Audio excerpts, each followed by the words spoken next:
Greetings and welcome to the United States Transhumanist Party Virtual Enlightenment Salon. My name is Gennady Stolyarov II, and I am the chairman of the U.S. Transhumanist Party. Here we hold conversations with some of the world's leading thinkers in longevity, science, technology, philosophy, and politics. Like the philosophers of the Age of Enlightenment, we aim to connect every field of human endeavor and arrive at new insights to achieve longer lives, greater rationality, and the progress of our civilization. Greetings, ladies and gentlemen, and welcome to our U.S. Transhumanist Party Virtual Enlightenment Salon, streaming on Sunday, September 10th, 2023. Today, we have a fascinating conversation in store for you on longevity advocacy and an ambitious new endeavor to promote public awareness of longevity science, the Say Forever campaign. Joining us is our distinguished panel of U.S. Transhumanist Party officers, members, advisors, including our Director of Visual Art Ramon Garcia, our 2024 U.S. Vice Presidential candidate and Director of Citizen and Community Science, Daniel Twedt, our Legislative Director, Jason Geringer.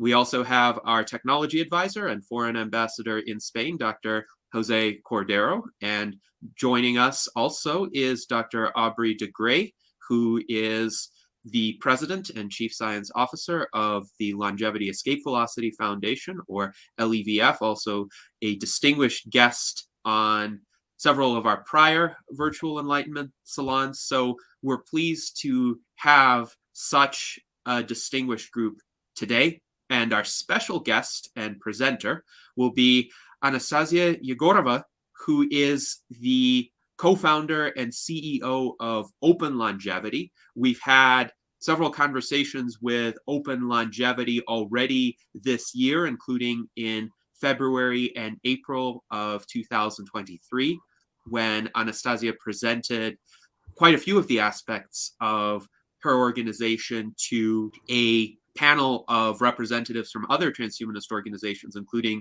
the U.S. Transhumanist Party. And then I did the same. And Anastasia asked a lot of great questions about the USTP. So now she will talk about the Say Forever campaign, what it involves, what it has achieved, and what it can teach us about effective longevity advocacy. So thank you very much for joining us. Anastasia, you have the floor.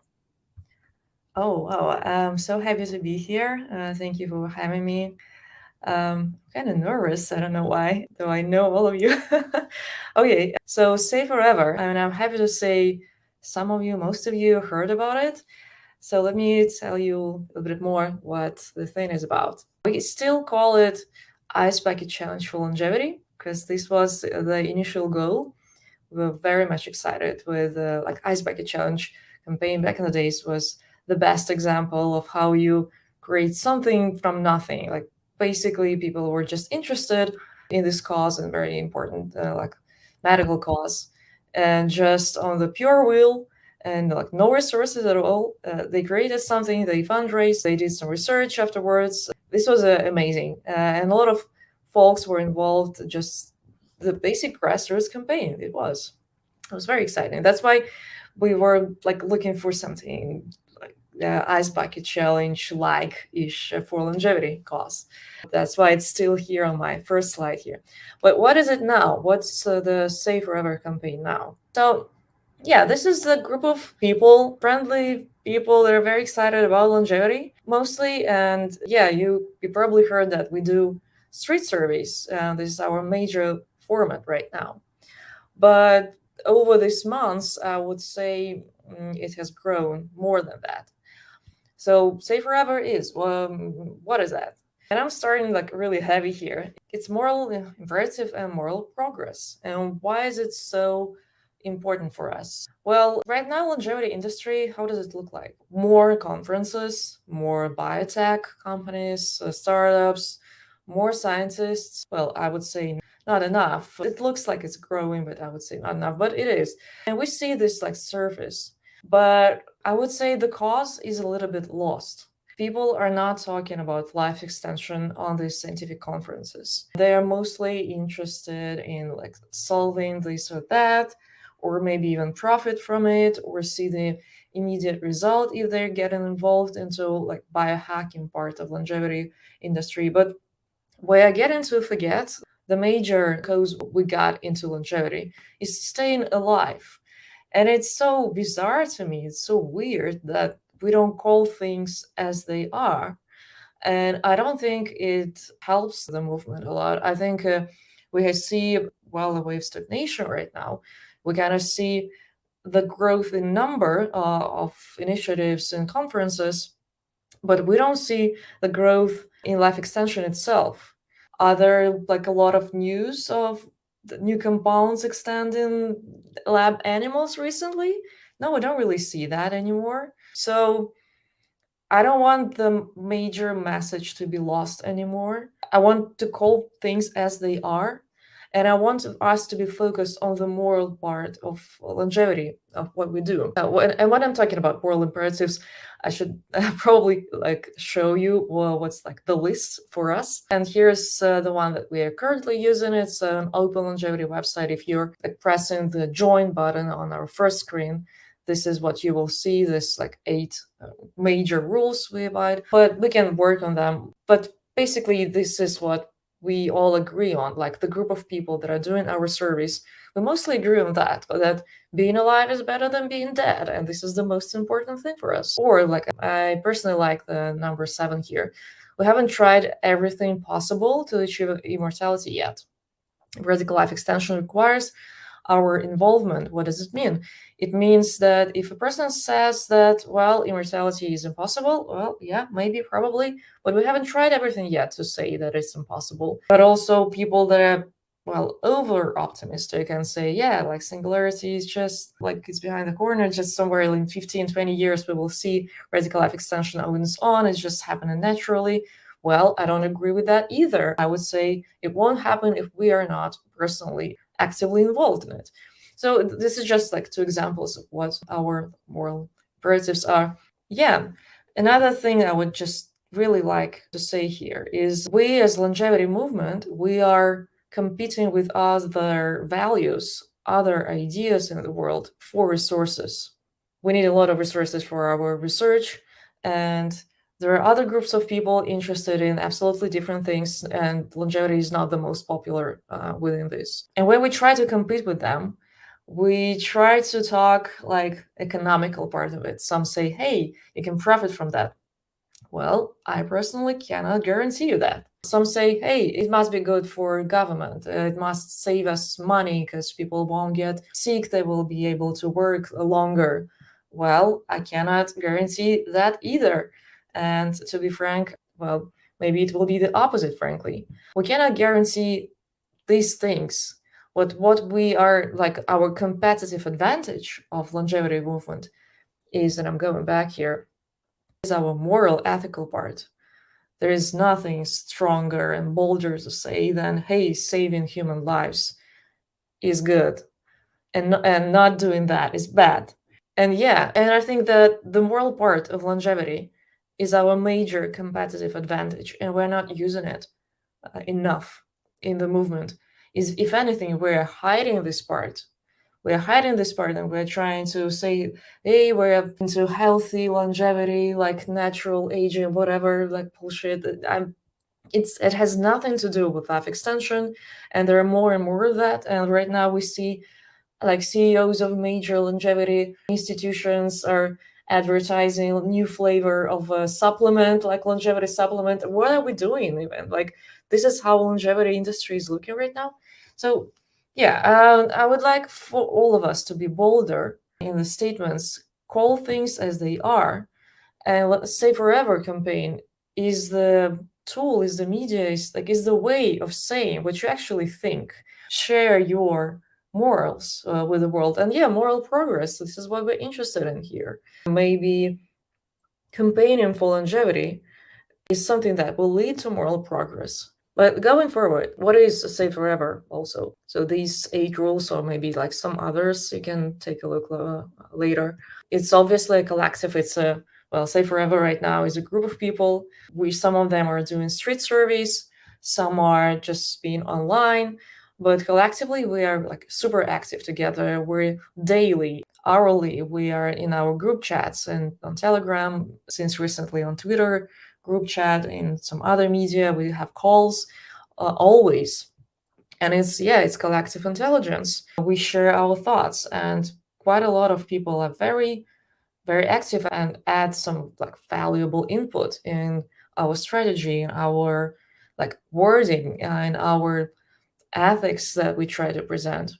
We are this collective philosopher, as I like to say, and especially since we are on Twitter now, and sometimes we just play with words there. We come into the comments of other like tweets and posts and share longevity vision, and it's great that collectively we can present this like transhumanism or life extension or immortalism or vitalism together. So many like flavors and aspects of that, and it's great there are more people that can do this, not just like one presenter.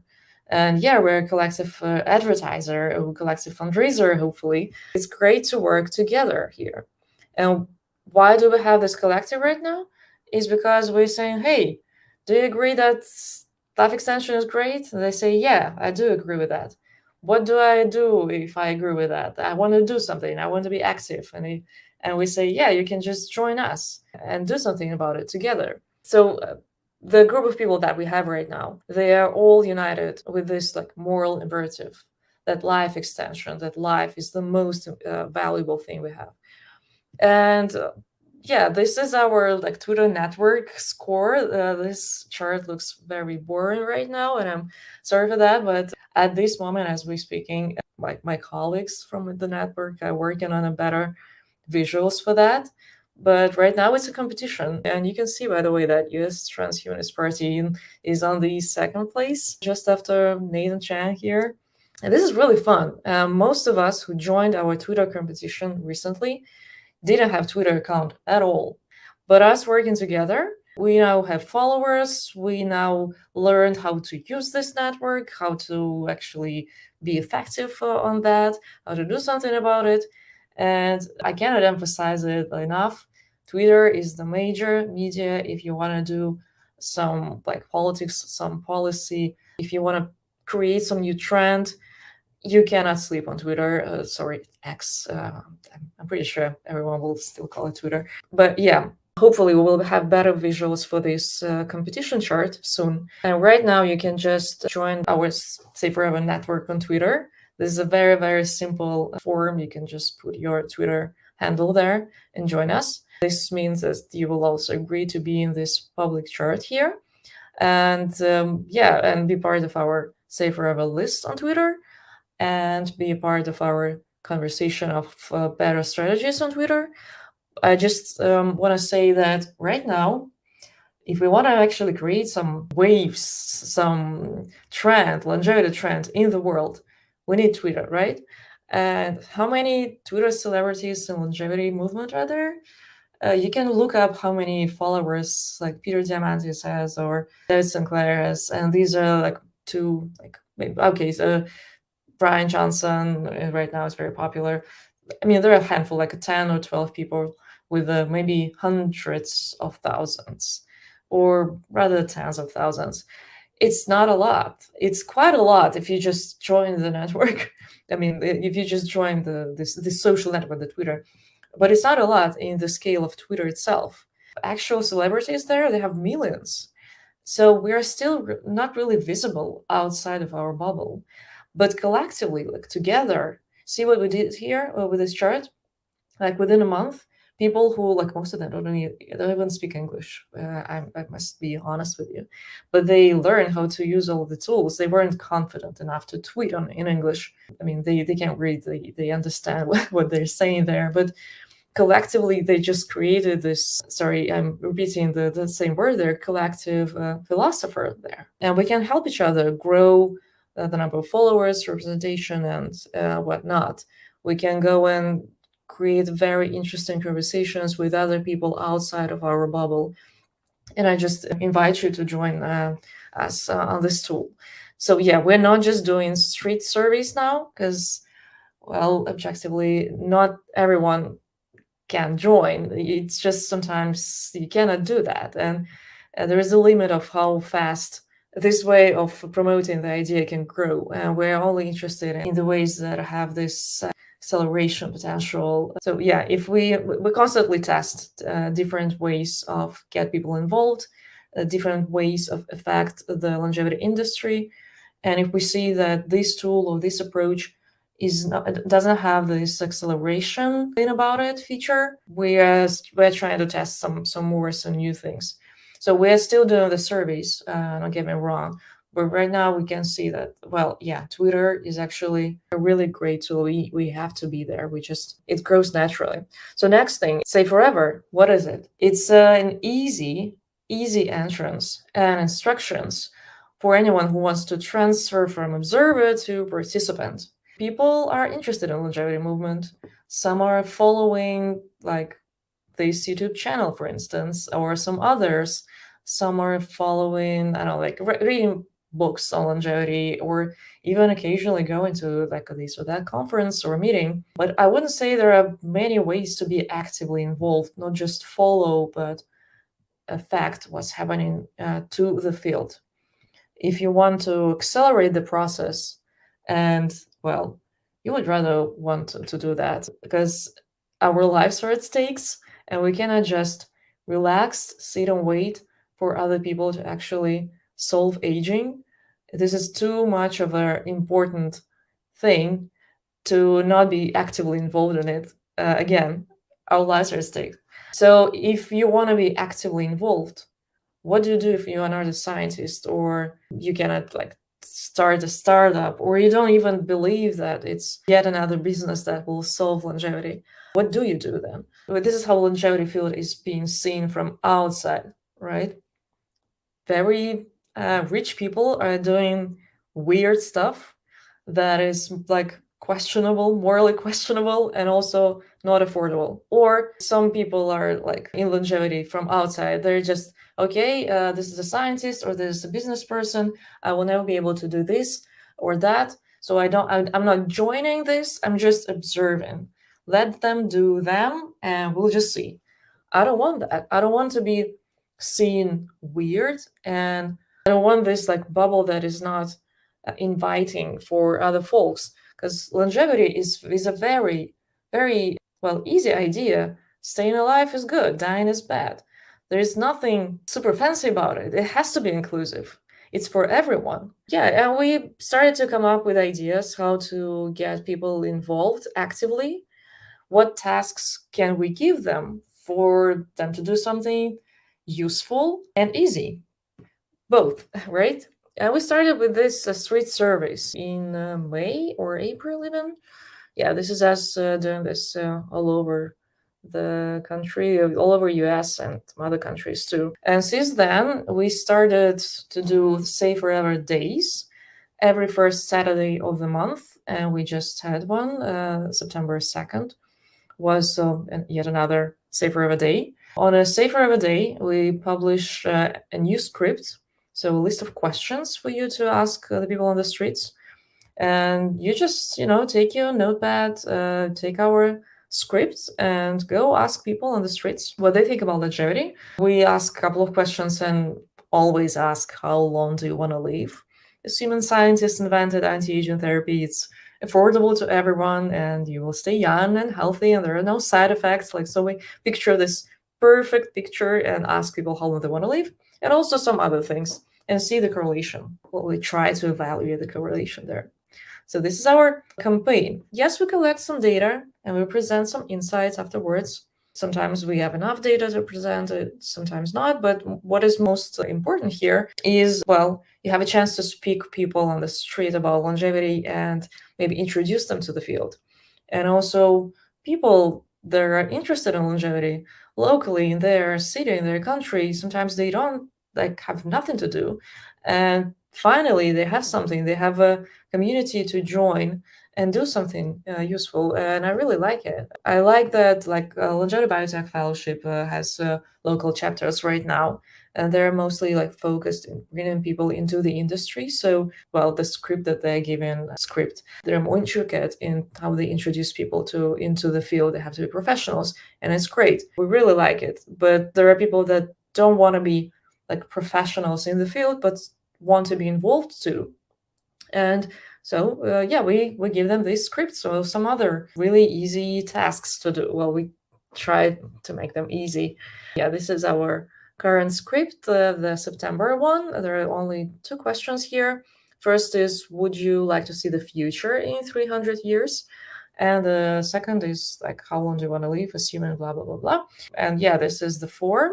If you would like to do the same street survey in your city, you can just find it on our website, download and print it, and several sheets of paper. Yeah, age, gender, we also collect on notes. Yeah. What else? This is me doing the street survey in Istanbul.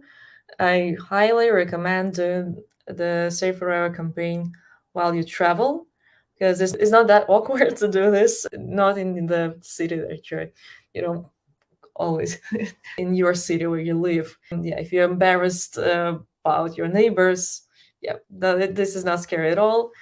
Something to fun while you travel.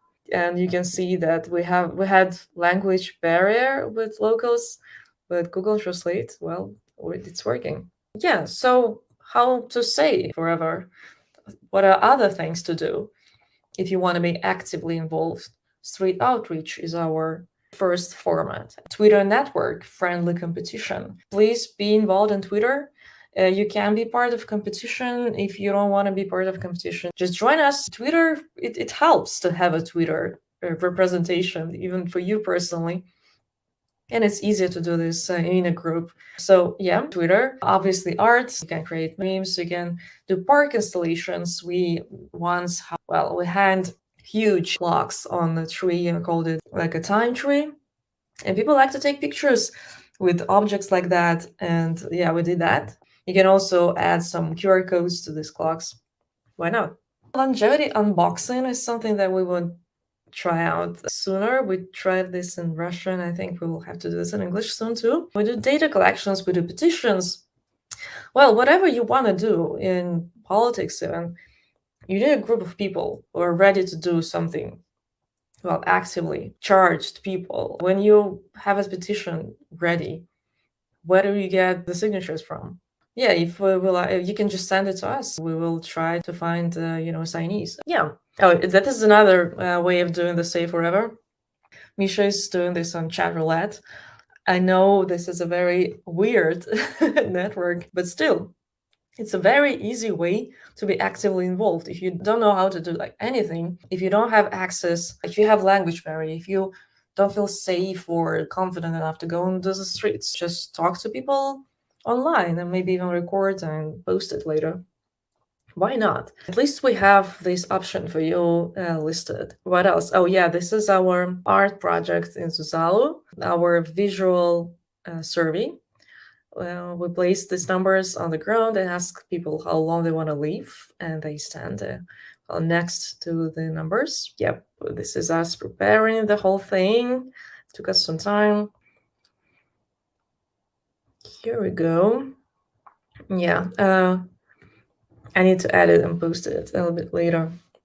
But we are constantly looking for better, visuals for saying forever, saying like the right things, as we call them, obviously, because these are our things. You can also organize polls online. Well, they are more effective in like the number of people that you can reach. This is Jacob. We found him on Stanford campus, or rather, he found us. And he immediately started the poll inside Stanford like chat system. And while we were going onto the streets and talking to people and collected, I don't know, like maybe 20 answers, he collected, 1,352 within 19 hours left, I guess. So yeah, it was fast. Another way of Save Forever. Just give a person a task or an idea, because I think Jacob came up with the idea himself. We just said that we share these values. He agreed with us. He said, yeah, I want to do something about it actively. And this was his proposal. He just did it on his own. Easy peasy. Yeah. So basically, yes, stay forever. We are very much focused on the moral part of longevity, not the practical one, not the financial one, but just the basic saving lives. Staying alive is better than dying. I don't know what could be easier than that. We also very much focused on easy tasks and ways to be actively involved. And this is a network of people, yeah, and a competition too. So if you want to join or help in any way, obviously you're very welcome in our Twitter network. You can just scan this QR code and join us there. You can donate or you can help us fundraise if you know how to do that. Yeah, and maybe let's talk more then. Yes, thank you very much, Anastasia, for that presentation. It was quite informative, and I think it's quite admirable that you are emphasizing the moral advocacy of longevity, which is tremendously important. So, of course, I would agree because I wrote this book called Death is Wrong, which is the world's first illustrated children's book on indefinite life extension. And it is nearly 10 years old now, so it will need to have some significant updates. But I think that kind of focus, especially aimed at the general public, could bring a lot more supporters to our movement. And among those are people who could do useful work, either scientific research or more advocacy or more analysis of the implications of the arrival of meaningful longevity treatments, as well as essentially trying to defuse some of the concerns or criticisms that members of the public and politicians and journalists might have. But I wanted to ask you a brief question, and then we will move on to questions from the panel. So with regard to this Twitter competition, I'm glad to see that the US Transhumanist Party is in second place. How does one get on this Twitter ranking? We just rank the number of followers and how many followers you have in total and how many you gained or lost like during the last day. We'll also look at that. But mostly, yes, the number of followers. But this is just the start. I don't want to compare people only by the number of followers. Sometimes the quality of the content is very important too. Well, and I'm sure you will agree. I don't know how we will measure that. Who will be the judge of that? We're still coming up with a better system. We probably will also have leagues because right now there are newbies who wants to join and they barely have hundreds of subscribers, followers, and you already have like 10K and Nada has more than 10K. It's not engaging enough to to enter the competition like that. So we will have to divide into leagues. Interesting. So, yeah, so if one wants to be added to the list, and let's say one has a few hundred followers or more, what can one do to be included? And are these rankings published somewhere? Yeah, I think we will just give you the link. You can add it to the description of this video. And I showed the QR code a couple of times in my slides. You just fill in the simplest form. I think it just has like one space there, just your Twitter handle. Entering their Twitter handle means that you agree that you will be added to our Twitter list. You will be added to the chart that I showed you, and hopefully it will be shown better. I mean, the visuals will be better, not just the Google spreadsheet, but it will be public. Yeah, the chances are your name could be public, but I mean, your Twitter handle will be public, no, nothing more. Yeah, and you will also be added to the conversation. We are all in Twitter groups, Twitter chats, or well, Twitter chats are frankly not the best way to organize a conversation, so we mostly are on Telegram forums. You can separate into different topics there and follow and find the latest things there. It's more convenient to organize work. So we're there and we share some insights with each other. Hey, this is like this interesting Twitter tool. You can analyze like how fast you gain the number of followers, or maybe you're shadow blocked, or something is happening. Not everyone is like a super specialist, like SMM specialist there. And we all need some advice in how to grow and how to use the Twitter tool. Yeah, so it's very friendly, and it showed its efficacy the first month. There were only like 10 people who never used Twitter before, but always wanted to start it. And like just each of us, we couldn't find enough like energy and time to do that. We all been using like other social media and already had followers there, and it's really hard to transfer somewhere we barely have any. But together, it's not that stressful, and we figured out the mechanics, what to do, and it's not that scary to ask each other silly questions.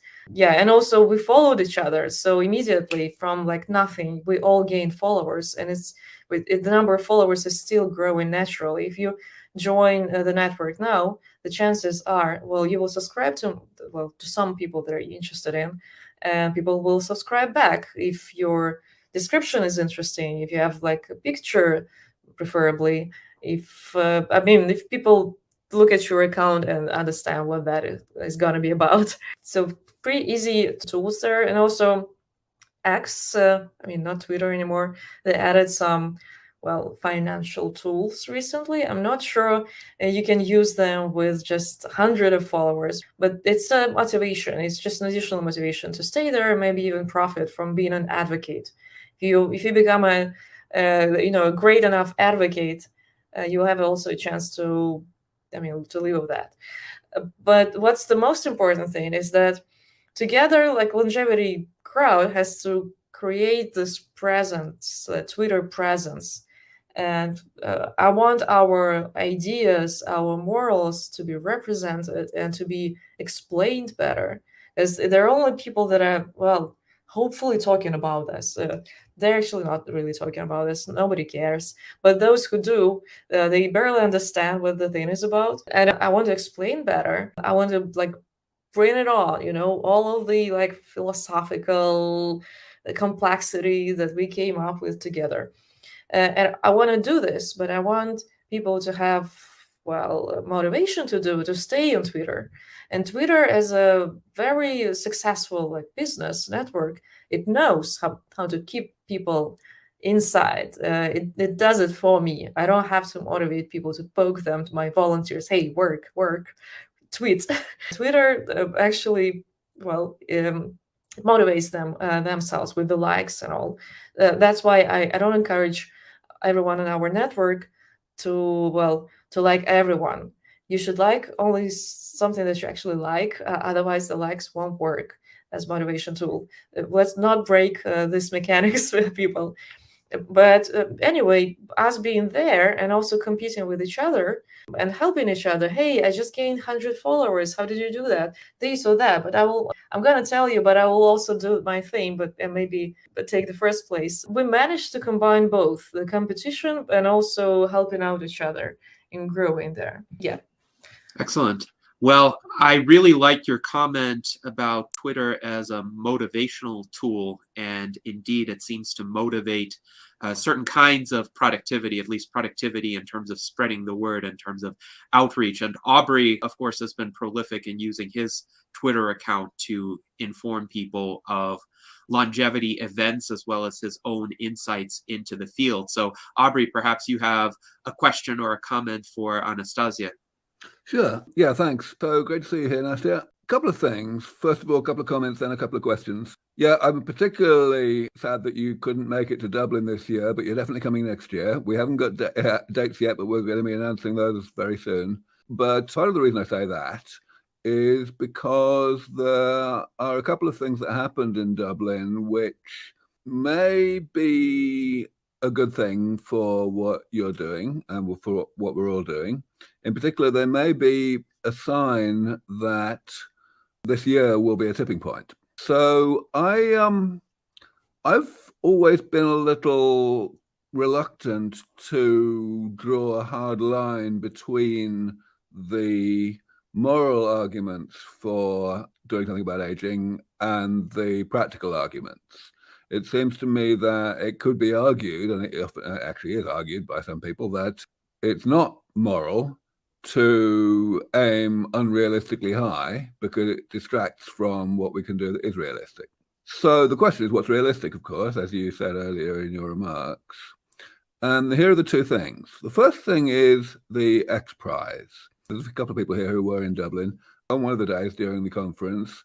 a representative of the X Prize, Jamie Justice, who has joined the X Prize Foundation very recently, gave a kind of preliminary soft announcement of something that's going to be properly announced towards the end of November at a meeting in Saudi Arabia, namely an X Prize for longevity. Now, you won't like the name of the prize. It's being called the Health Span X Prize. But the good news is that that's just for, marketing purposes. I was involved in, I oversaw the design of the prize a couple of years ago now. The reason why nothing's happened in the meantime is basically because Peter Diamandis had to go out and actually get the money in. But here's the thing. The X Prize Foundation has been so successful over the past 20 years because Peter Diamandis has an extremely keen sense of the happy medium between audacity and achievability. Those are the words he likes to use.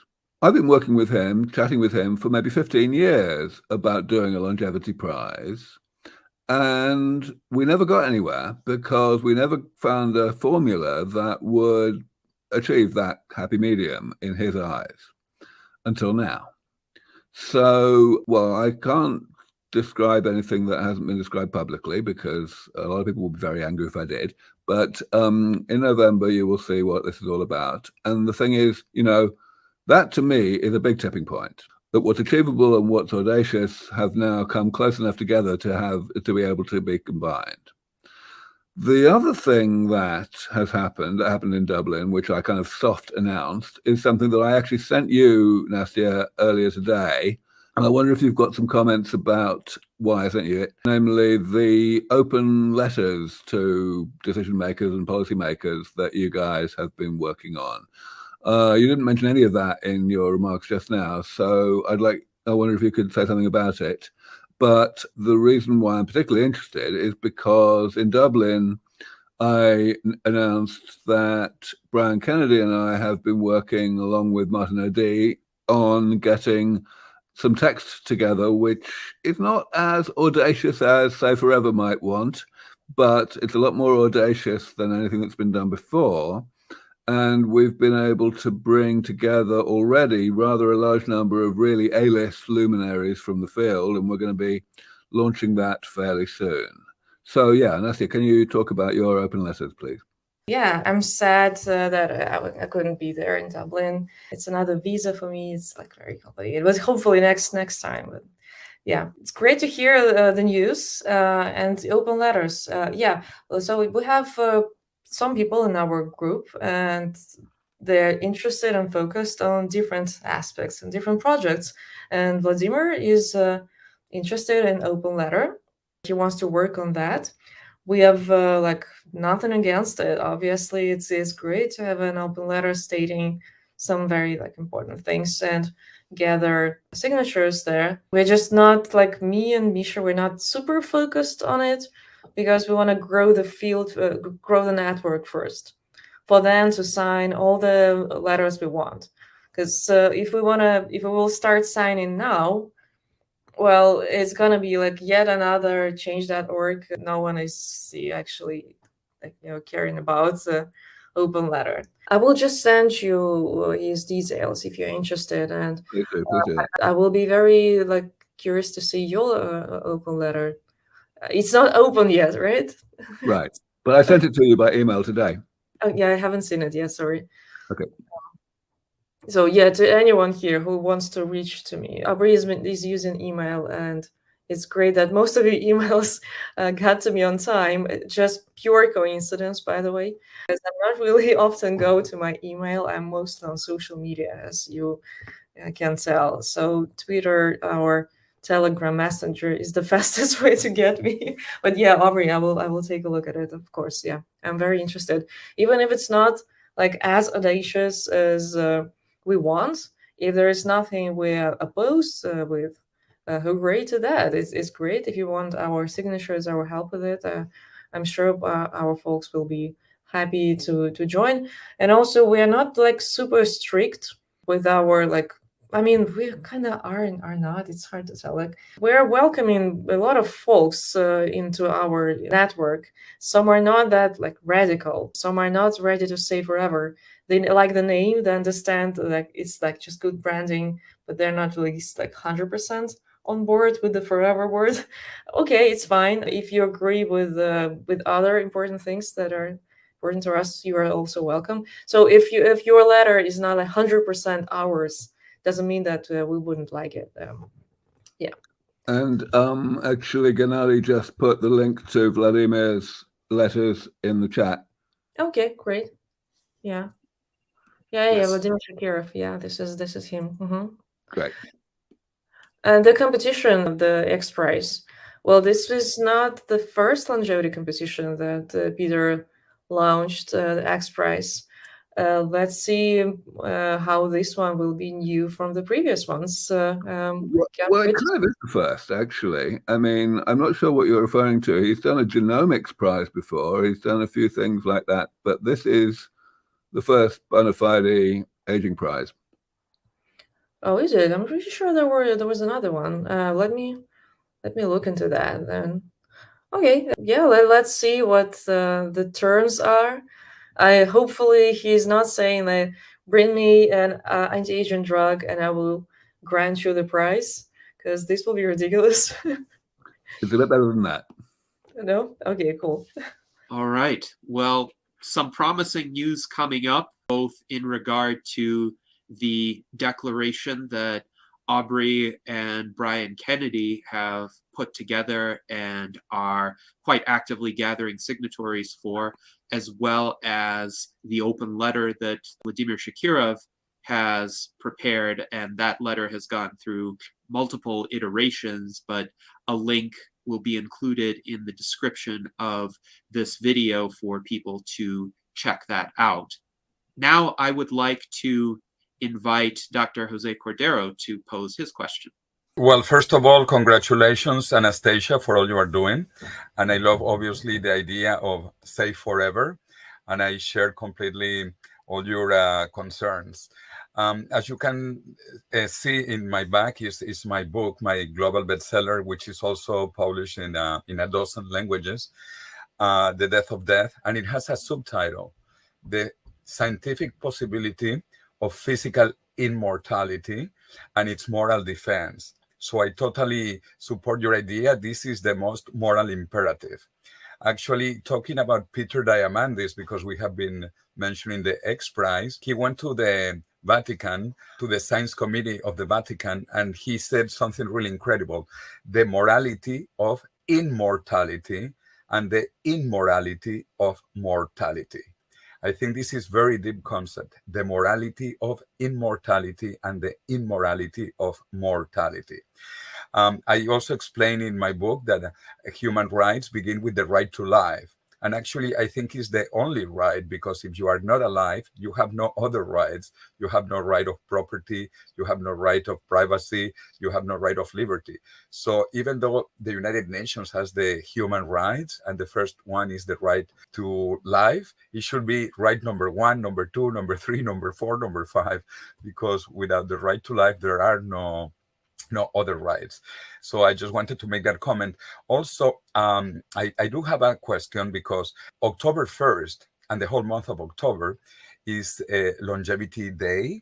And this was taken from the United Nations. October 1st is the day of older people.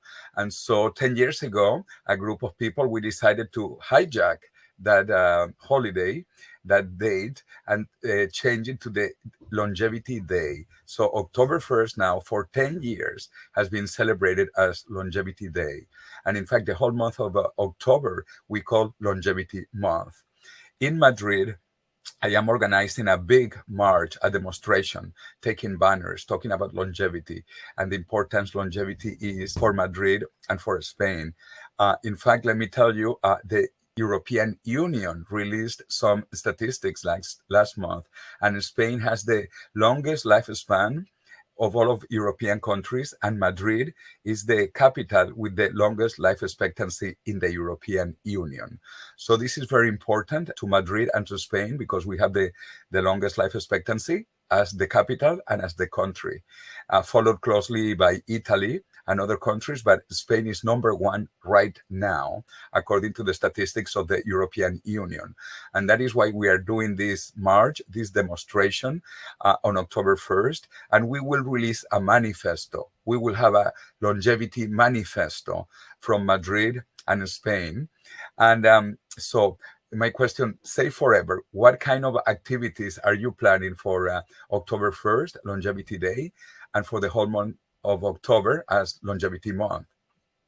Oh, we will obviously have to come up with the best of the best scripts that we had so far for October, because October is special.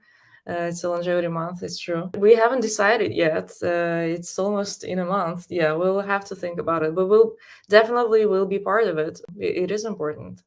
We'll have another script, and also, the Save Forever Day in October will be October 7th.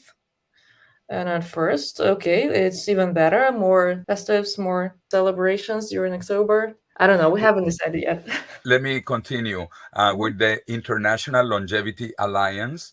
As you know, Ilya Stambler in Israel, he's organizing an activity in Tel Aviv. Didier Cornell is organizing an activity in Brussels, in the European Parliament. Other people are organizing activities in Berlin, in Germany. I want to hear also what Gennady is doing in the USA. And as I mentioned, in Madrid, we will make a lot of noise because of the responsibility we have now as having the longest life expectancy of any European capital and of any country in Europe. Yes, and I think those are quite admirable initiatives. As far as what the U.S. Transhumanist Party will be doing, October 1st is a Sunday, so we will have a Virtual Enlightenment Salon on that day, and it will be a compilation stream of comments from the leading figures in the longevity movement. And we invite anybody watching this stream, if you wish to offer some comments for International Longevity Day, please let me know or send me a video. And Jose, we would be thrilled to have you contribute to this compilation. We want as many people as possible to be involved. And this stream will be essentially an outpouring of support for the longevity cause, as well as insights from various individuals as to the status of this quest for radical life extension, indefinite life extension, rejuvenation, immortality, living forever, however people want to characterize the goal. We'll want to get many perspectives for this salon. We will send you videos, in fact, of our march. We are going to begin in the Congress of Spain. Then we will go to the City Hall. Then we go to the state headquarters, and we finish in the local headquarters of the European Parliament in Madrid. So we will cover like the top institutions in this march. So we will send you videos, because this we will do at midday. We are also calling several journalists to cover this, and we are writing a press release, plus the manifesto, the Longevity Manifesto from Madrid. I will also recommend, and we did it last year, we did the art residency in Tel Aviv. So we just invited a bunch of artists. We talked about transhumanism, life extension ideas, and I think Aubrey was one of the speakers. Yeah, I was. And it ended up being an exhibition of transhumanistic art. So you still have time. You can go to local, like arts universities and go and talk to students and brief them with the idea, like, hey, we're going to have this march. And these are like the statements that we want to emphasize there. Maybe you can come up with better visuals. And yeah, so you will have like posters, like funny posters, or beautiful, interesting, like add some visuals there. There's Burning Man right now happening. Mud Pool Man happening. But yeah, it is still there, and quite a lot of artists are there, and they're very creative. Well, it takes them months to create the installations that they do there. But I don't know, get in touch with the folks like these, and not only walking onto the streets with your bare hands, but actually carrying something funny.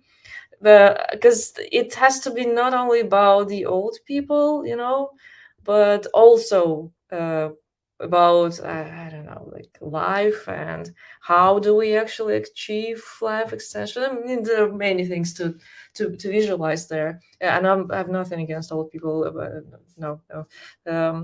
We have to show it all, everything, all the spectrum, and maybe even the horror of death and aging too. Yeah. And there is this guy that's just writing stuff on the cardboard and taking pictures, and he's like the phenomenon on Instagram. You can just try to be funny on what you're actually, writing there. Maybe organize several brainstorm sessions, preferably live ones, not online, with a group of people that you will be doing this with. Yeah, a month to prepare. It's not a lot. Yep. Still, a lot can be done, and it Yeah, but looks still like, a lot can be done. Yeah. yes, Jose has some quite ambitious plans that he outlined for longevity activists in Europe. Interestingly enough, Burning Man brings up a good point that was made at a longevity summit Dublin by Dr. Robert Conrad Maciejewski, who had a slide on his screen with just one message, and this was his number one message: don't die. So people need to be careful about what kinds of events, what kinds of activities they get themselves into, because the risk of death from accidental causes or from natural disasters is also one that ought to be considered, and people should factor that into their approach to longevity. Now I wanted to raise a question that Jason Geringer posed in our chat. He is wondering if Save Forever is an attempt to move the Overton window to get people to think about super longevity instead of just living a little longer. What do you think? So this is why we are also trying to collect the answers to our question, to understand people's perspective on life extension, because we don't know for a fact if this Overton window is being expandable or not at all. There's still a possibility that there's a group of us that is pro longevity and the other that will never be pro longevity. We don't know that, but yeah, it's an attempt for sure. But I would say that the most important thing right now is to find all the people that want to be actively involved and give them the tasks to be involved, to actually be involved. Because right now we don't really have our early adapters, early users. They don't do anything basically. They just look at longevity industry with awe or with hope. They're not actively involved in any way. And I want to solve these for starters. And I think there are hundreds of thousands, maybe more people that could be very, very actively involved. And doing that will already create a big enough group, a recognizable movement. But most likely there are groups with with defined morals and views, and there are quite a big group in between, which is just indecisive and will just join the group that has better marketing or sexier people in the groups. I don't know whatever works for them. So yeah. So number one task is making people that are already on our side be actively involved, and the number two is probably spread this. I mean, open the window wider and invite more people into the group. Yeah. Yes, thank you for that answer, Anastasia. And I think it is important to mobilize the people who are already within the movement, who want to be making contributions, but maybe they're not sure exactly how to do it. And some of your approaches have certainly helped people realize what they could be doing. Daniel Tweed in our chat writes that it looks like you are making good use of QR codes and hashtags, and our movement needs more usage of these tools. Now, he also wonders, are you positioning your organization, that is Open Longevity, to be the premier entry point for the general public into the longevity movement? Will you have a comprehensive directory of the movement available on your site with regard to initiatives, individuals, organizations that people could follow or get involved with if they want to delve into certain aspects in greater depth? I really want to create a page, like a longevity onboarding page on Open Longevity. It makes sense because, we want to be that organization, but create such I don't know if this is going to be just one page or like several pages. It's a lot of work. We started to create such an onboarding page several weeks ago. I know like Mark Hamalainen also wants to create the longevity flyer. He has been talking about this. Like, hey, if you meet someone on the street and this person is interested in longevity, what do we actually give them? Like some of us have books, like Jose here. Well, I actually have a book too. I don't carry it around with me. Some of us also probably have books. But what do you do? You don't give the books. If you show the QR code, which one? Your social network or like social media or whatever. So yeah, we do need that. Sometimes I actually use Fight Agent blog. He still has like one of the best lists of everything. Carl Flagger also is a good source of lists, of good quality lists in the industry. But yeah, we need that. I really want this to happen eventually, to such a page be created. I have a list of things that I want there. I have a document describing it, but not the web page itself yet. If you want to be part of such a project, I will be really, really, really happy to get some help, frankly. Yeah. This is just my wishes, but I'm not sure when I will find the resources and people to do it. Yes, and hopefully that set of wishes can be fulfilled. Now, on the question of resources and people, I would say Open Longevity has been quite successful in mobilizing people to engage in activism and take more than just the role of a passive observer. So if you could share some insights as to how you've been able to do that, how you've been able to mobilize sympathetic individuals, and what the ingredients of a successful mobilization are. Yeah, I will try to. Okay, I will try to structure that. First of all, as and it's pretty similar with, I don't know, like romantic relationships. If you want to find someone suitable for you, don't pretend to be someone you're not. So we are very open on our social media about our like morals, like what we think is good or bad. We don't pretend to be like anyone else. Well, hopefully we try not to.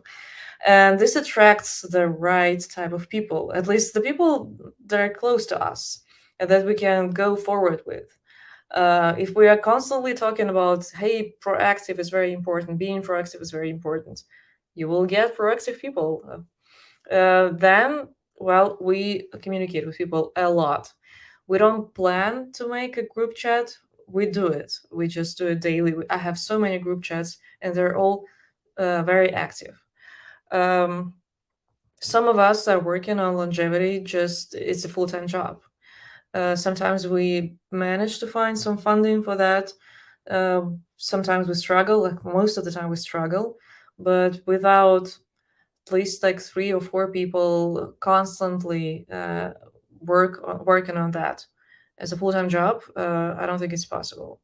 Because we have an idea and everyone is very excited, and for a month or two this project is very like lively and it's happening naturally, but if you don't see the result, it's losing momentum eventually. And if there are no responsible people that are hands on wheels or actually working on that constantly, it just fades off. So yeah, you need couple of people at least to be serious about it. So yeah, We are very active on social media. We are very open about our values on social media. We are also organizing, chats and group talks and forums. I don't know, and also we have been always very much focused on what instructions to give to people. If we want people to be involved, how exactly are we expecting them to be involved? And back in the days, like 7 years ago, we're thinking, okay, diagnostics. This is the easiest thing we can ask people to do. Run the diagnostics. This is the list of tests. You do this and upload the data, and we will try to, play with your data. And this is your ways of being usefully involved in longevity. Then we, thought more about the diagnostic thing. It still has been an unresolved task, scientific task of a longevity movement. We're not really sure what the agent diagnostic is. So we paused a little bit on that, and we've been organizing longevity schools back in the day. Also, another way for people to be actively involved. But we are evolving. We're like, okay, can we do it now? COVID hit. We couldn't proceed with longevity schools for a couple of days a couple of years because of that. We were trying to come up with some other solutions. If you want people to be involved, just think about it constantly. Ask yourself, how do we make people involved actively if you want people to do something? We just brainstorm about it all the time. Very good. So you make that a focus, and you're very open and forthright about your objectives. You have a culture of activity. You keep up a very robust social media presence. And it's interesting, Daniel Tweed writes that open source projects are notorious for getting to only a 90% completion because it takes special effort and dedication to get them the rest of the way. That remaining 10% may not be easy or intuitive. There may be some hurdles to overcome, and it takes determination. And as you pointed out, there need to be at least a few very dedicated people who are willing to see these projects through. So this is all very helpful, I think, to anyone who wants to motivate this kind of activity. Now, Jason raises a concern about Twitter, which is now X. I think X is a kind of strange name for a service. One, because it's a single letter, and I don't know if you can have x.com. And second, X can connote former. So I'm not sure that's exactly the best name for a social media platform. But what Jason points out is the code was leaked recently, and it seems that the algorithm on X has been suppressing some content and boosting other content. Not a surprise, other social media networks have been doing the same thing, but Elon Musk in particular has expressed skepticism about longevity. He has had some, I would say, poorly considered tweets. And Jason, at least, would not trust Elon Musk not to suppress the topic of longevity.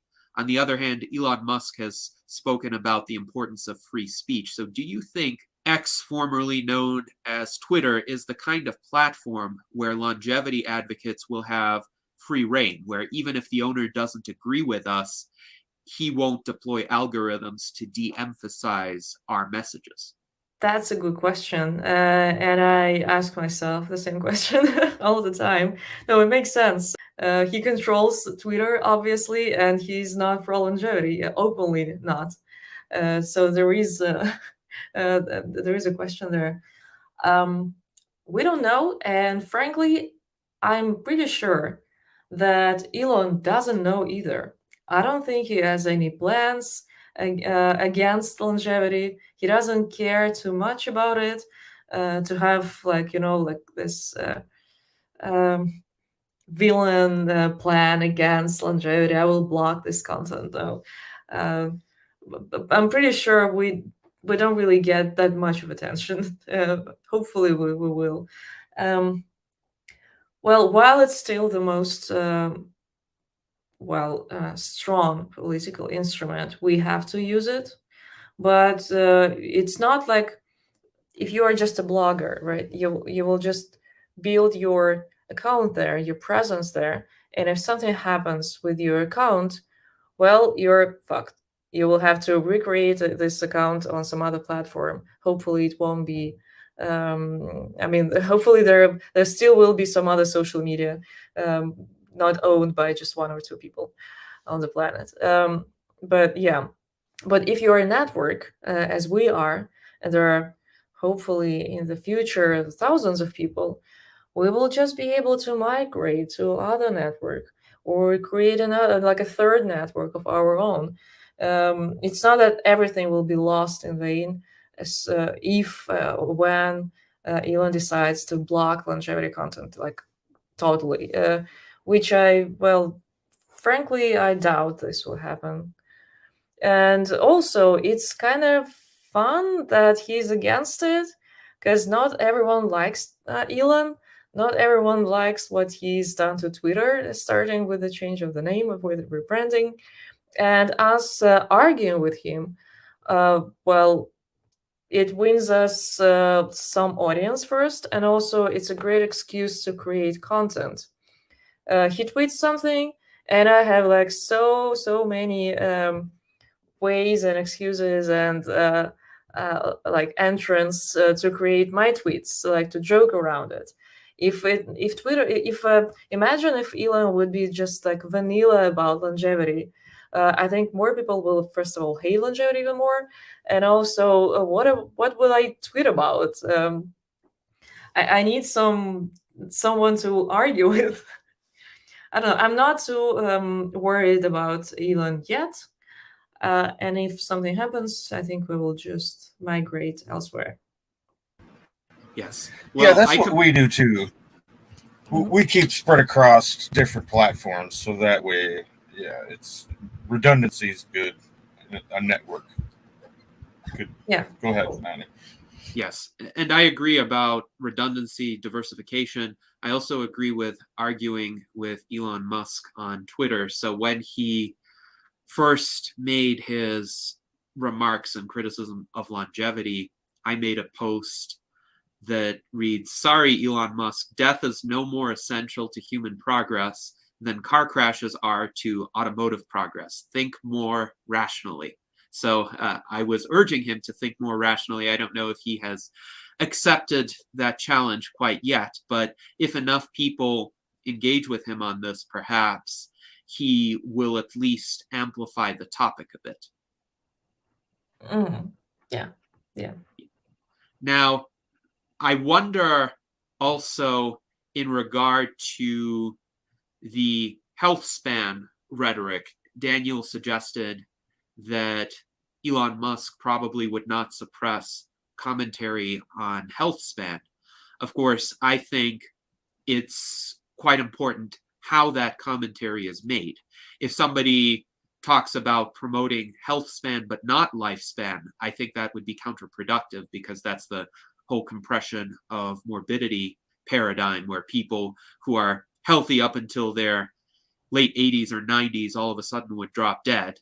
And it's a fairly unrealistic type of aspiration as well. But if people use messaging to the effect of, you cannot have longer health span without longer lifespan, and you cannot have longer lifespan without longer health span, then seeing those two as complementary and as mutually reinforcing might essentially bring some people on board with radical life extension. What do you think about that possibility? And do you think that kind of messaging is productive, or is it too timid in your view? Well, if we're still talking about Elon Musk, his major concern is that we won't have. He's concerned about gerontocracy. What's the word there? That all the guys will stay in power and nothing will change, and he wants ideas to change, basically. This is what he's concerned about, and there is such an easy answer to that. Like, hey, biology of aging will also deal with brain aging, and you won't be that bothered with aged people in power. They won't be aged anymore. They will just be people who collected some wisdom but still are very flexible in their ideas. I don't know. Pretty sure someone already answered that. It just doesn't probably believe that it's going to happen soon enough to be serious about it. I don't know. But combining health span and lifespan, yeah, well, it also has been brought to his attention, I'm pretty sure. I don't know. He kind of makes it so easy to argue with him. I don't know. I know what to answer to everything that he's saying, which makes my life a little bit easier even. Yes. Well, I think for seasoned longevity advocates, it is easy to answer all of the common criticisms because we have encountered them before. We have encountered them pretty much in every permutation. I have not seen an original critique of longevity for perhaps 5-6 years at the very least. And Elon is certainly not making original arguments here. Now, Daniel is wondering, is Elon's contrariness to longevity actually stimulating more engagement for the topic, at least if we approach it the correct way, if we do what you're doing and responding to his points and essentially motivating others to do the same thing and take part of the conversation? We need to understand that us arguing with Elon straight away won't actually reach Elon directly. It will be just us having excuses to tweet about something. And yeah, sometimes my tweets about something I disagree with Elon gain its likes. Okay, it's just a way of creating content. But I think if we actually want to reach Elon at some point in time, we need to move gradually. We need to gradually grow the power of the network. So add more and more people with a lot of followers, and hopefully we will get the attention of someone from outside of longevity field with 10K followers, then 100K, then hundreds, then hopefully million, and then yes, we will be on the same level as Twitter celebrities to actually talk, for him to talk with us. Well, I've seen Peter Diamandis tweeted Elon's post or something. They obviously know each other, or at least know each other on Twitter. Well, Peter has great network that we know for a fact.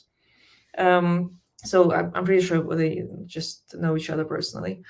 But yeah, if we want to do this as a network, it will just happen gradually. And of course, yeah, there is a chance of us getting some talented, funny folks on board who will just tweet memes and jokes and whatever, and it will just they will just gain followers naturally. Yeah, we need to create our Twitter celebrities. Some young, maybe not necessarily young, I don't know, bold ideas there. I think we need to be more funny on Twitter. This is how it works.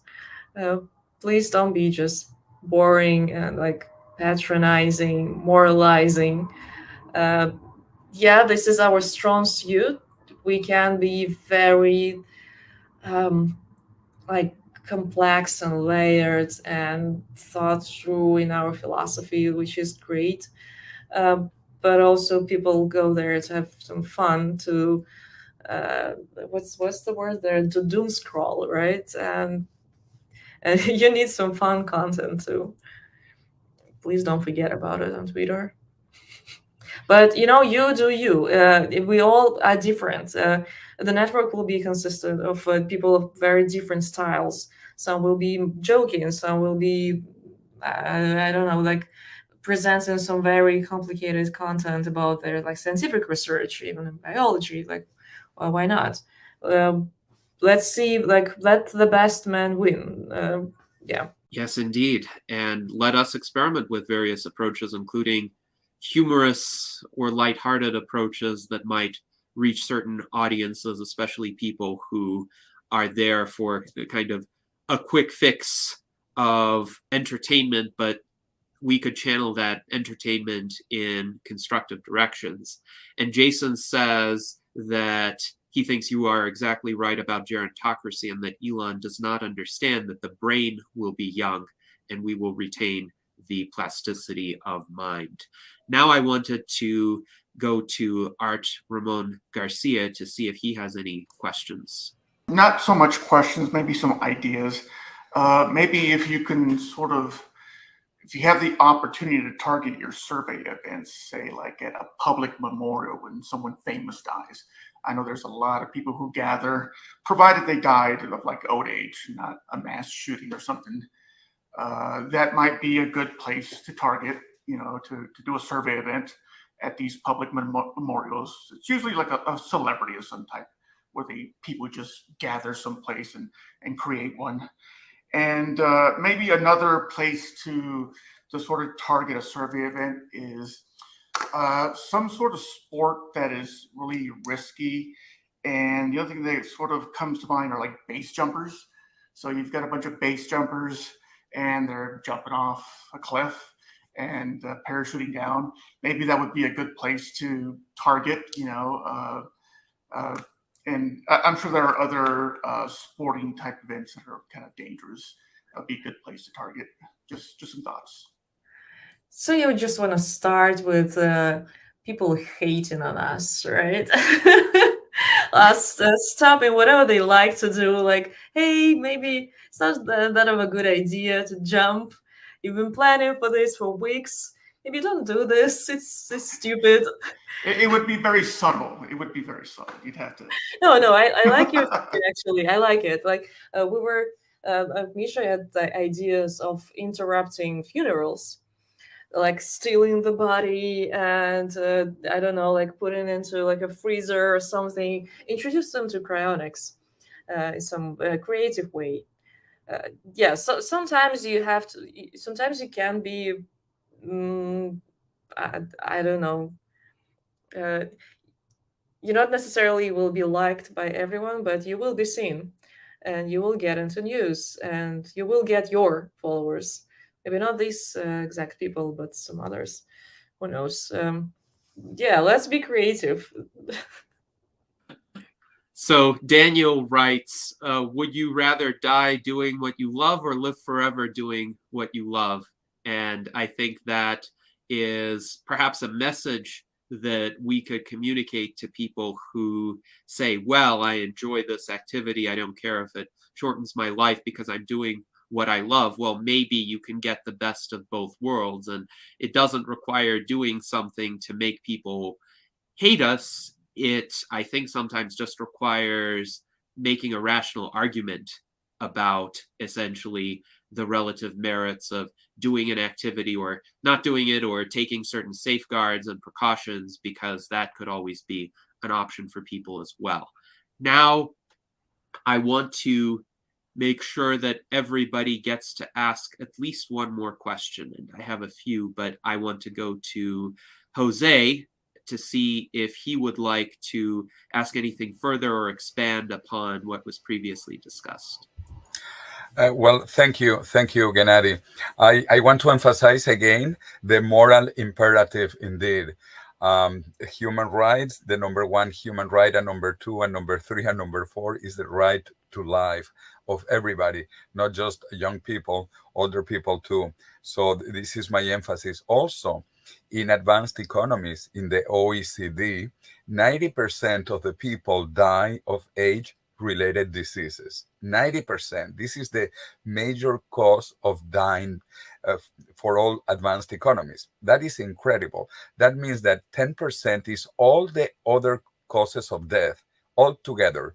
For example, wars, terrorism, religious fighting, climate change, suicides, homicides, AIDS, malaria, etc., etc., etc. All of those together only at 10% of the people dying in advanced economies. So we need to identify what is the target, what is the enemy, and the moral imperative. So do you use that argument, Anastasia? And not only in advanced economies, even in the poorest countries in Africa now, over half of the people die of age-related diseases.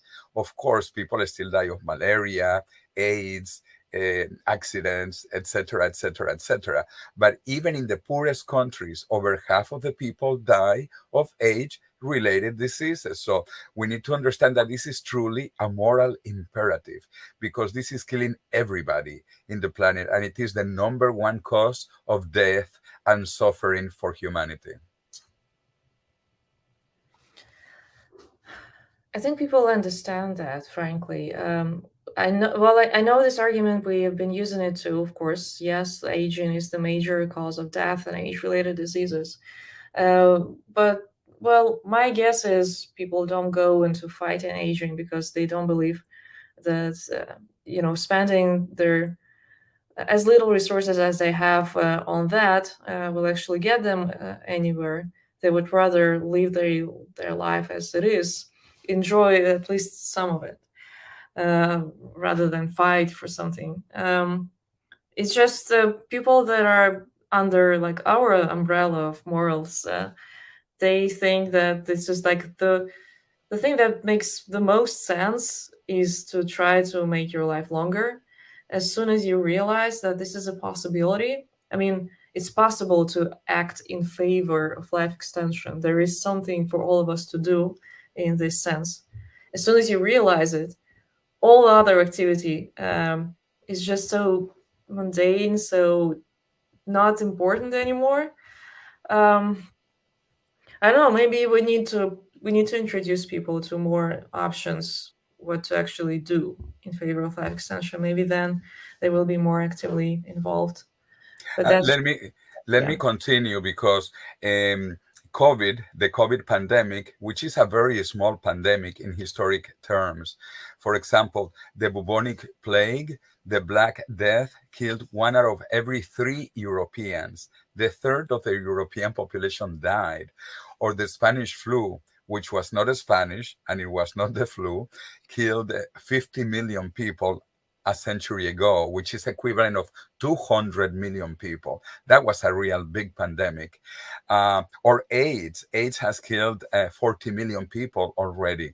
So these are big pandemics. And then aging. Aging is killing everybody. So my point is, if COVID, a very small pandemic in historic terms, very small compared to the Black Death, to AIDS, to the Spanish flu, or aging. So why doesn't aging stop the planet for 2 years like COVID did? 2 years the planet was paralyzed because of this small pandemic, when all of us are dying because of aging. This is really the big enemy. If we are going to paralyze the planet again, it has to be because of aging. hopefully. I mean, it's just you all know that aging is a kind of a disease, but in people's minds, in our like culture, people see aging and death very differently from the diseases that they understand. Okay, this is what it is. So we cannot just ask them to treat aging as disease. It's a more complicated task to make them shift their mindset towards that. But yeah, hopefully they will treat it as a pandemic seriously and try to fight it, of course.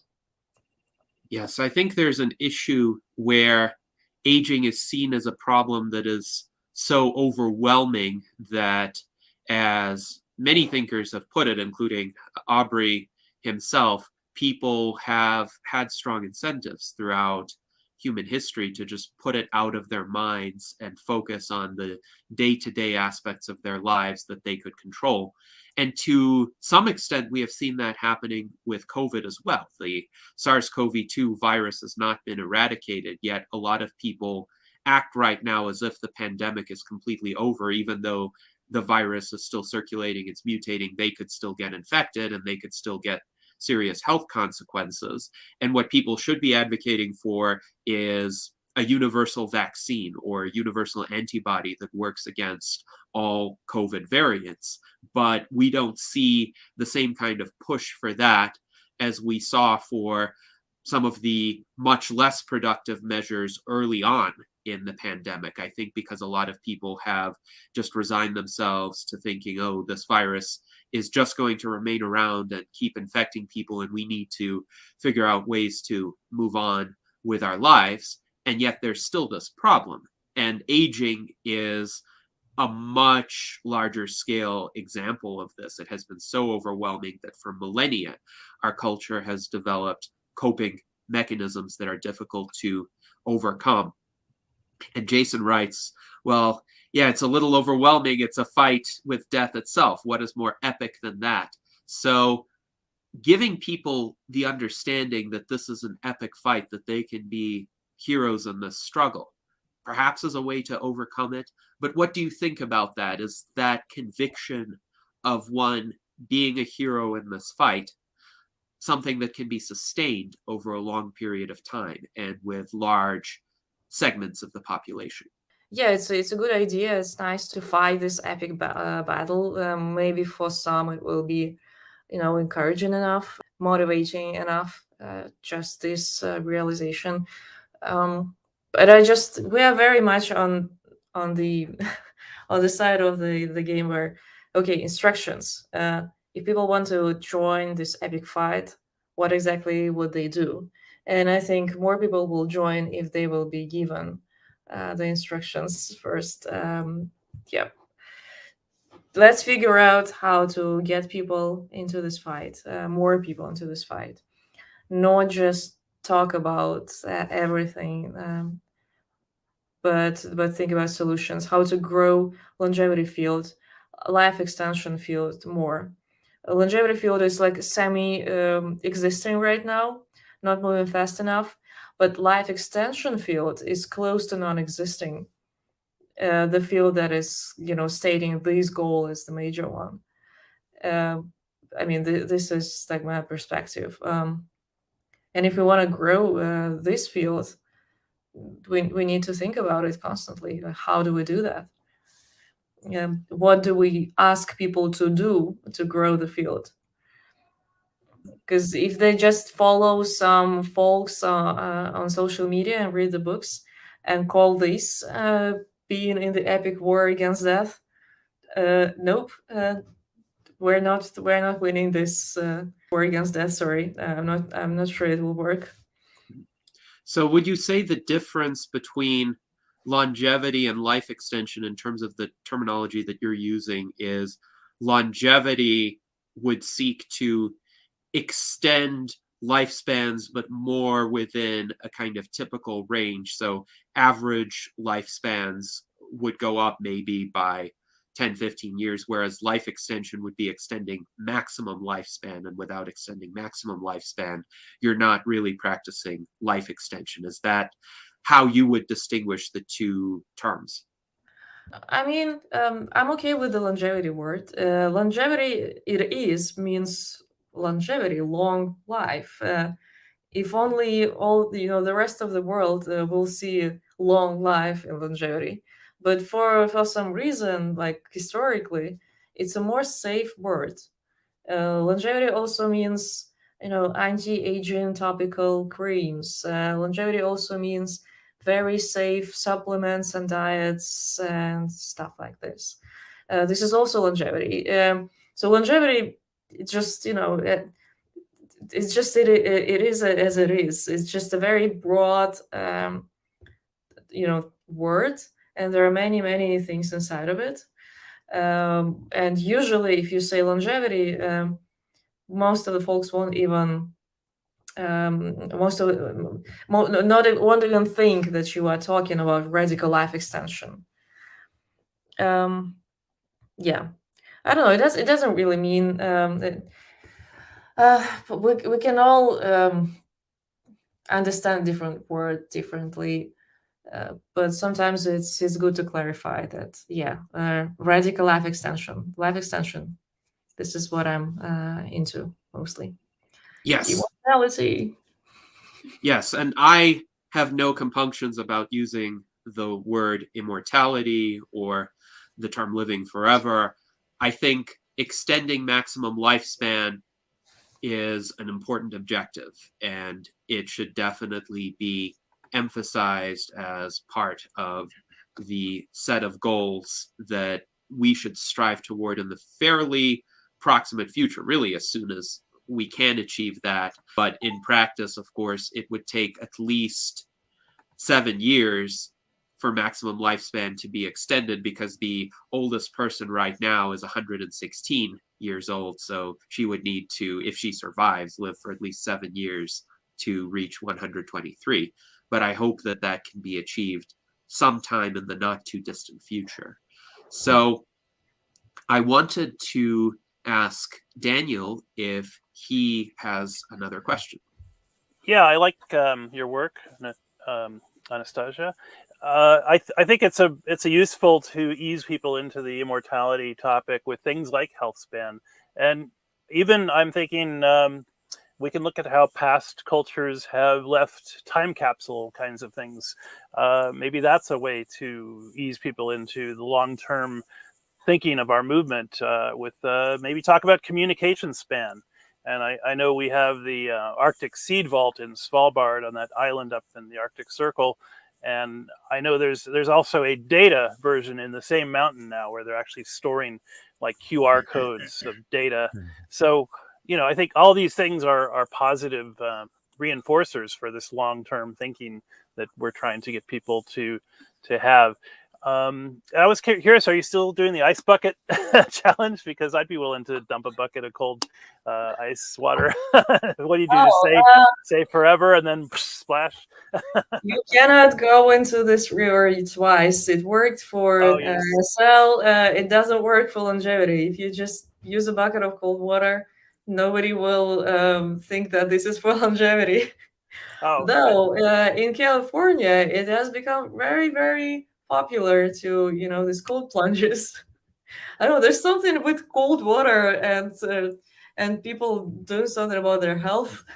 Well, that's a celebrity challenge, right? Where the celebrities they say a code word and then they photograph a video of themselves with a bucket of ice water getting dumped on them. We wanted to come up with something that you can do and will be recognizable, and then celebrities will come on board and also do this. And finally, this will be like a dance, or wearing a T-shirt, or pouring a bucket of cold water onto yourself, or I don't know, lying on the ground, doing like something very recognizable.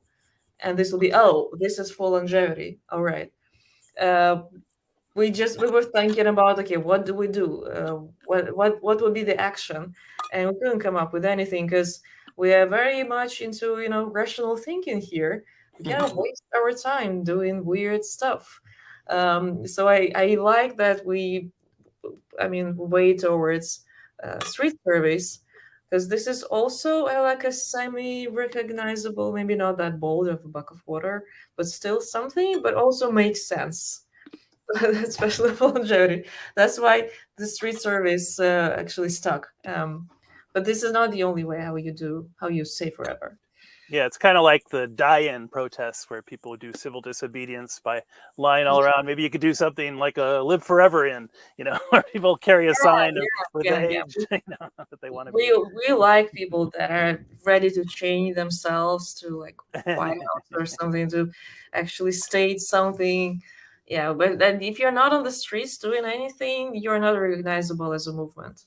There's a great book called Methods of Nonviolent Action that Gene Sharp wrote, and Gandhi used a lot of those tactics. And if you're looking for, interesting protest, nonviolent action protests, that's a great source. Yeah. One other thing, I wonder if philosophically, immortalists are seen as we live in a vibratory universe where you think of a sine wave has a full cycle. And it's almost like it's a current wars between AC and DC. We want to stop that vibration and turn it into a DC wave before it crosses the zero line again. So, maybe there's a philosophical, contrarianism to the immortality question because of that vibratory versus non-vibratory discussion. That's kind of esoteric analysis. It just occurred to me. I don't know. For me, that's heavy.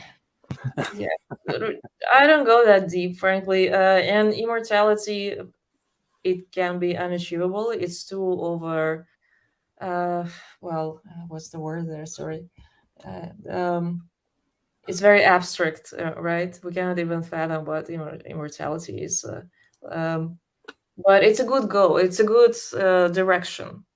This is where I'm aiming. I might not get there, but I will get further than if I'm not aiming there at all. Well, we know religions have been using it as a selling point for thousands of years. So it's like people that are religious are halfway to the immortality question. Yeah. It reminds me of a quotation from William Lloyd Garrison, a famous abolitionist who advocated for the immediate abolition of slavery. And he said, essentially, urge immediate abolition though we may, alas, it will be gradual abolition in the end. We have never argued that slavery would be abolished by a single blow, but that it ought to be, we shall always contend. And that insight, I think, is why it's worthwhile advocating for the most ambitious goals, including immortality, even if we might not reach it, or many of us might not reach it, or if the task is very challenging to achieve. Still, as you said, it would move us in the correct direction. Now, Jason, please go ahead. Yeah, while I was talking about the ice bucket challenge, there's just a little variation I had an idea of, like a water balloon fight where people can like donate, like $1, and each dollar is a water balloon, and then maybe have you can like sponsor a kid to go out there and have the water balloon fight, maybe the shirts could be like where if you get hit with water, it changes color, I wouldn't mind paying a few bucks to watch kids have a water fight, that's an idea. Another idea I had. Madrid in October. Yeah, because I can do this on this March in October in Madrid.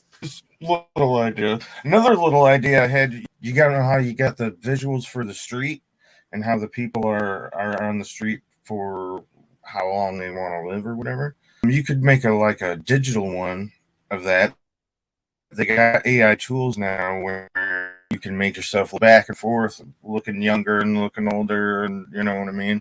Could be an interesting little toy that people go online to play with. So Jason was talking about AI tools, essentially, and the ability to envision how a person might age. So they might take your current photograph and age it by a certain number of years, and then people might see, oh, this is actually a frightening prospect. So what do you think of that possibility as a way of showing people the detriments of aging? Yeah, it's a nice art project idea. And to be fair, this is not the first time I heard this exact idea. But it's a nice one, and it's easier every month to create something like that. Hopefully, we will like one day have an actual transhumanistic exhibition of like art exhibition, and one of the projects could be something of the sort. If I could sort of, I had a thought to add, kind of along those lines. My grandmother lived to 96, and she was lamenting that all her friends were dying off without her, and she was growing older without her friends. So maybe if people thought they could take a group of their friends with them into the immortality future, that would be another nice project to visualize who you'd like to go into the future along with, not alone. So you're counteracting that kind of fear of, being immortal all alone idea. Yeah. Some people like their pets and would like them to live much longer too. Some are worried about the parents or grandparents. Yeah, I would like for like a cool digital, maybe travel and exhibition to be created. This is something we need funding for. I know that Foresight Institute is also focused on artistic projects these days. I would love to collaborate with the guys and create such a digital exhibition. I will also have some cool ideas of like interactive, maybe like 3D art objects. But we need funding for that. We need a sponsor. Artists, the ones that will actually create something presentable. I almost never came across artists that are ready to work for free. They cannot afford it. So if you want a good quality visuals, design, art, we will need funding for that. Just something, to be in the air. If there's someone watching us and wants to create a transhumanistic art exhibition, there are people with great ideas and skills, and people that are ready to organize such a thing. But we need to pay the artists, especially 3D artists. Please find me or find Alex from Foresight Institute.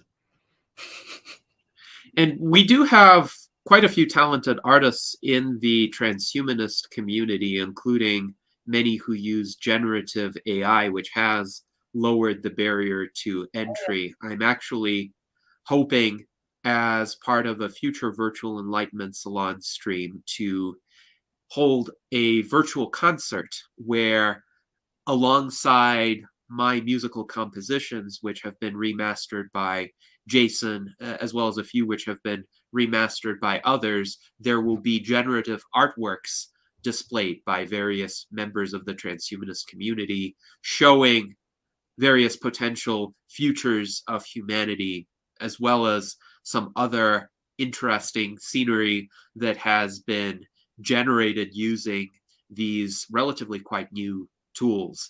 But I think we need all sorts of art, including art that is done the old-fashioned way, as you said, 3D modeling, as well as physical objects, sculptures, for instance. You still cannot generate using AI purely. You would need a physical medium for them.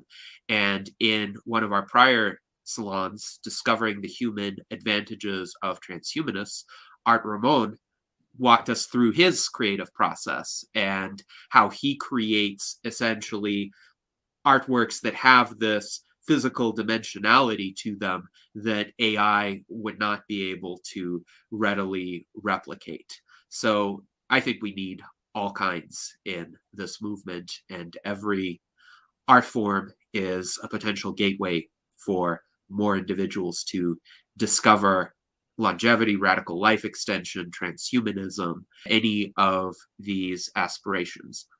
Now I wanted to ask you, Anastasia, with regard to the surveys, what have been some of the preliminary results, if you could summarize them? And are there different surveys for different audiences, like different lengths or different compositions of questions? Because I remember at the SENS Research Foundation event on June 23rd, I came across Mikhail Batin, who was there and who was administering these surveys, but the surveys were quite lengthy. They were multiple pages, and they asked some very specific questions about the biology of aging and what people's opinions were.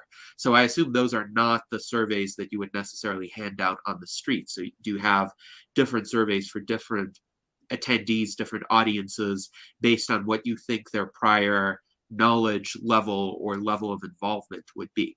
Yeah, you're absolutely right. The survey that you came across, Misha was doing, was designed specifically for that event, for specialists in the field.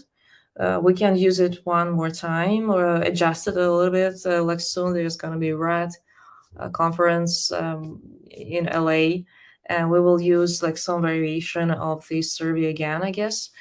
On the streets, so during our Safe Forever campaigning and Safe Forever Day, we use a much simpler script, like 5 questions tops, and doesn't require any knowledge.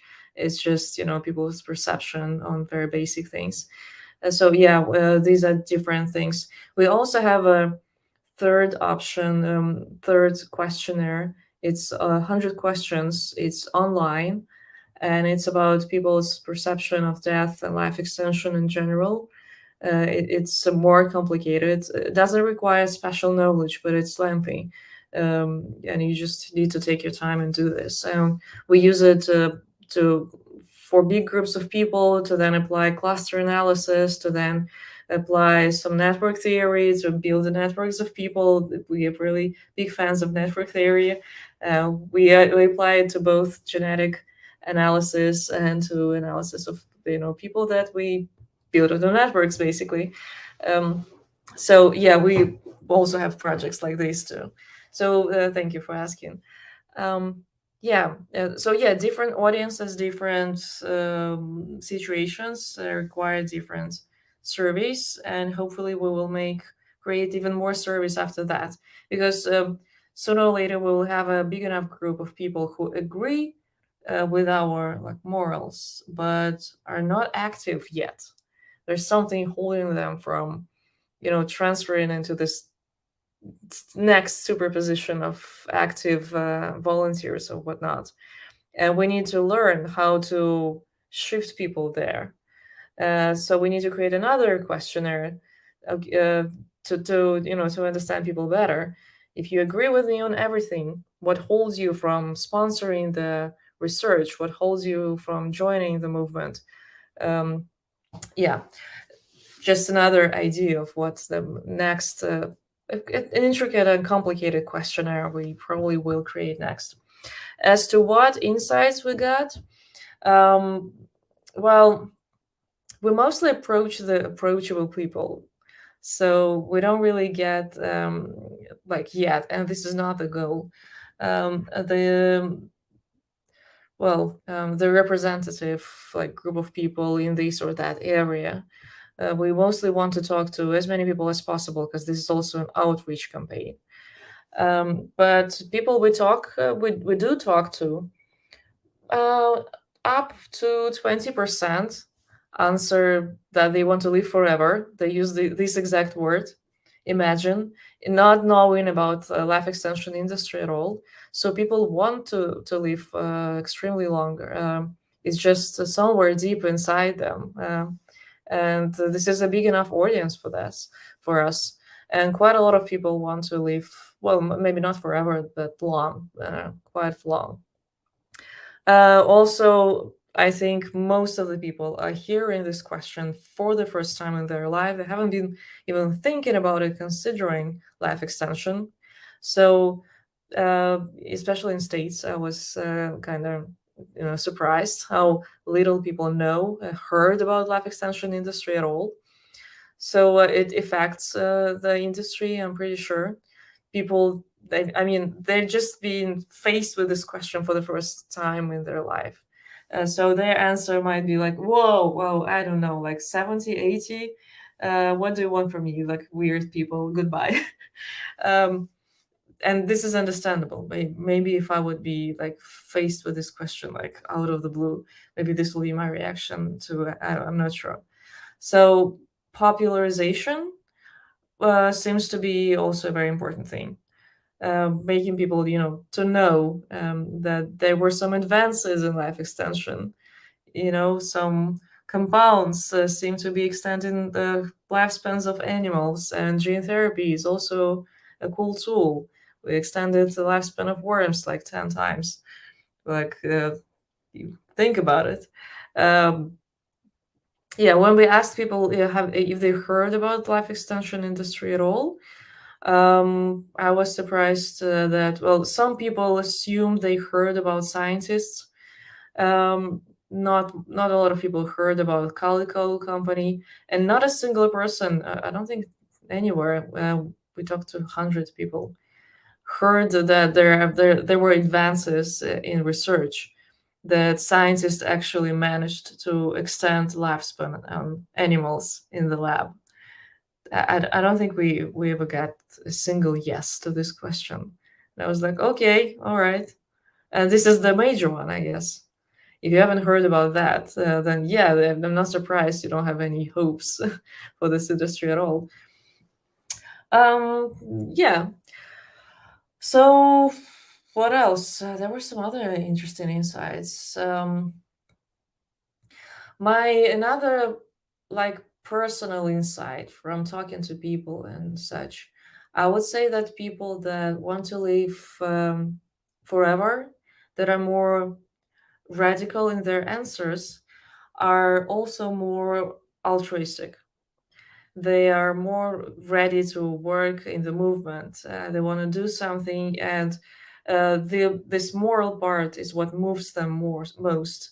They are in the movement for life extension itself, not to profit from it, not for the vanity, not for like whatever. They just want the thing itself, and this means they will be ready to join you, to help you, to work for free. I don't want anyone in our movement to work for free. I want everyone to thrive, but you get what I'm saying. So I know that people in the longevity industry are kind of scared of saying like forever or transhumanism or immortality. But my message for the people in longevity industry is that you might be missing out the most like important, useful, hardworking people there are if you're not reaching out to this audience. Because this audience just wants life extension as it is, without any additional sprinkles on top, like profit or immediate result, something. Yeah, just Yes. something to think about. Yes, absolutely. This is important to think about because one should never underestimate the ability of a core of motivated individuals who truly care about a cause to actually make great strides toward achieving the goals of that cause. And I really appreciate the extensive discussion of the insights from these surveys. They really give us a lot of valuable information about public perception. And for me, some of my anecdotal observations have certainly resonated with these survey results in terms of the greatest barrier not being public hostility so much as unawareness, particularly in the United States, even though there are often news headlines about research that suggests some possibilities of age reversal or research where successful life extension in certain animals was achieved. But most people don't even notice those headlines. They're just too busy going about their day-to-day lives. So we certainly have a challenge ahead of us in terms of spreading awareness, in terms of getting people even introduced to the longevity community, longevity science, and what has been accomplished already.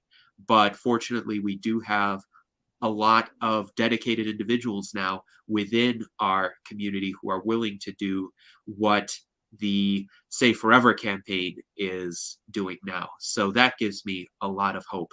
And unfortunately, our time for our Virtual Enlightenment Salon has come to an end, but I think this was a great discussion with insights presented about the components of effective longevity advocacy, as well as some concrete examples of what has already been achieved with this group of dedicated volunteers that you have assembled. So thank you very much to Anastasia for joining us today. Thank you to our panelists as well for the great questions. And thank you to our audience for watching this. Let's all say forever and live long and prosper.